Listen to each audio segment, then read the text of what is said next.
if we go back here to, that was your kind of original one before.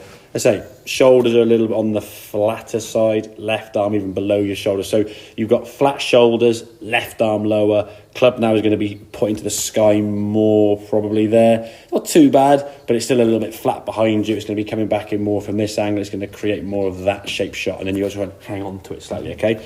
The practice swing here feels exaggerated as hell, yeah?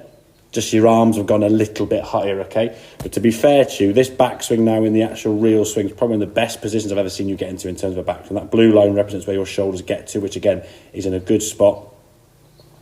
You know where you get this club to now. So, takeaway's good, on plane. When was the last time you saw your backswing that far?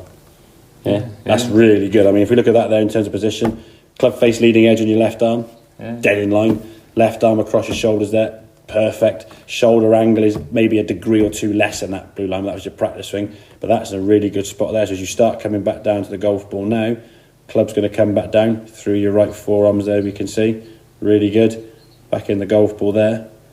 Hit middle start of the screen there.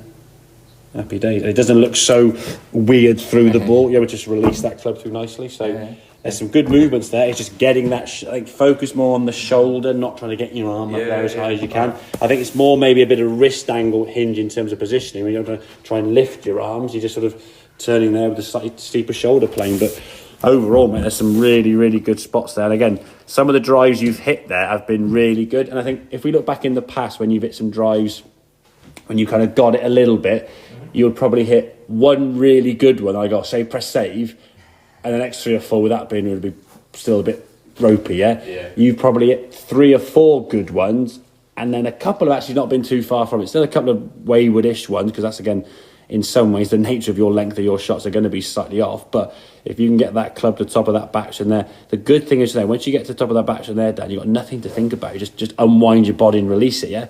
You just focus on hitting the ball, not trying to do this, do that, and manipulate the club face any way, shape or form, yeah? So work on that shoulder angle, get that club working a bit higher, yeah? Then you just release it. There's some good shots there. Have a couple more of them. And we'll see if we can get some sort of consistency. Because ultimately, as we said, it's about reducing the amount of side spin that you produce on the golf ball, yeah? Because before, that club was just coming way too far from the inside and just a bit ooky or way blocky out to the right. So